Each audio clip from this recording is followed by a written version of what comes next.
اور کرپشنزم ہے. اس کے علاوہ تو کوئی اور مجھے وہاں سسٹم ہی نظر نہیں آتا. تو یہ افسوس کی بات ہے.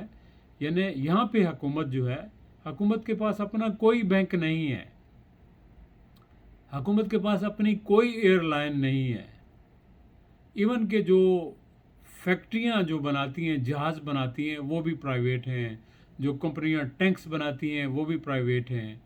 ہر چیز آؤٹ سورس ہے. حکومت صرف پالیسیز بناتی ہے اور ان کے اوپر عمل درآمد کرتی ہے. جبکہ ہمارے ہاں حکومت سب کچھ بناتی ہے. اور بالخصوص آپ دیکھیں کہ ہمارے جو ملٹری کے سیکٹر میں ہیں، آپ کے کتنے ادارے بن گئے ہیں جو آرمڈ فورسز کے کنٹرول میں. اور میں کئی دوستوں سے جو جرنیل رینک کے بھی دوست ہیں ان سے ملا، بات کی، تو انہوں نے کہا جی یہ اس لیے کہ یہ ہماری ویلفیئر کے لیے ہیں، کہ ان سے ہم ریٹائرڈ فوجیوں کی ہیلپ کرتے ہیں اور تھوڑی بہت ہی ہماری ہیلپ ہو جاتی ہے. لیکن آپ باہر کے ملکوں میں دیکھیں، یہ کوئی ایسا تصور نہیں ہے کہ وہاں حکومتیں یا حکومتوں کے ادارے جو ہے وہ بزنس کرتے ہیں. تو یعنی وہاں پہ ہر کام کے اوپر حکومت چھائی ہوتی ہے اور حکومت کی مرضی کے خلاف کچھ بھی نہیں ہوتا. ریڈ ٹیپ جس کو بیوروکریسی کہتے ہیں وہ اتنی زیادہ ہے. اب یہاں اگر میں نے ایک کمپنی بنانی ہے، میں ایک کال کروں گا تو میں 10 منٹ میں کمپنی بنا لوں گا، یا میں انٹرنیٹ پہ جاؤں گا، میں وہاں جو فیس ہے وہ پے کروں گا، اپنی کمپنی بنا لوں گا، مجھے ڈاکومنٹس آ جائیں گے، یا ارجنٹ فیس دے کے میں وہیں پرنٹ کر لوں گا. مجھے اگر ٹیکس آئی ڈی لینا ہے تو مجھے یہاں آدھے گھنٹے میں کیا 10 منٹ میں مل جائے گا. لیکن پاکستان میں گیا تو میں خود ٹیکس آئی ڈی لینے کے لیے کئی چکر ایف بی آر کے لگائے، کئی دن ضائع کیے. پھر میں نے کہا چھوڑو، دفع کرنا کیا کرنا بھائی، یہاں انویسٹمنٹ کر کے کیا کریں گے. یعنی وہاں ہمارا سسٹم اتنا بوسیدہ ہے. اب یہاں ہمارا ریل اسٹیٹ کا آفس ہے تو جو خریدنے والا بیچنے والے اٹرنیز یہاں آتے ہیں، ٹائٹل کمپنی آ کے یہاں ہی ہو جاتے، وہ کلوزنگ کرتے ہیں جس کو ہم رجسٹری کہتے ہیں.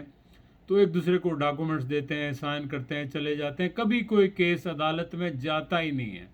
یہاں اگر امریکہ میں آپ پتہ کریں کہ زمینوں کے کیس ہوں گے تو میرا خیال ہے زمینوں کے کیس شاید 0.1% بھی نہ ہوں، چونکہ سسٹم ایسا بنایا گیا ہے. اور ہمارے ہاں عدالتوں میں جائیں تو سب سے زیادہ 90% کیس زمینوں کے ہوتے ہیں، چونکہ وہاں سسٹم نہیں ہے. نہ کوئی سسٹم بنانا چاہ رہا ہے، نہ کوئی سسٹم لانا چاہ رہا ہے. اگر کوئی سسٹم چینج کرنے کی کوشش کرتا ہے تو اس کو سارے لوگ راستے سے ہٹانے کی کوشش کرتے ہیں، چونکہ جو سٹیٹس کو ہے اس میں سب کا فائدہ ہے. اس میں پٹواری بھی ہے، اس میں گرداور بھی ہے، اس میں تحصیلدار بھی ہے. یہ ساری یہاں چیزیں نہیں ہیں. نہ ایف آئی آر بھی اگر مجھے درج کرانا ہے تو میں یہاں کال کروں گا فون پر، میری ایف آئی آر درج ہو جائے گی. لیکن ہمارے یہاں یہ سسٹم نہیں ہے. تو اب دنیا کا مقابلہ کیسے کر سکتے ہو بھائی؟ آپ اپنے سسٹم کو چینج کرو گے، اور آپ کا سسٹم تب چینج ہوگا جب آپ اپنے ان دماغوں کو چینج کرو گے. آپ کے دماغوں کے اندر جو کچھ بھرا ہوا ہے وہ پرانے دور کی چیزیں ہیں، ان کو نکالو باہر. دیکھو دنیا کیا کر رہی ہے، دنیا کہاں پہنچ گئی ہے.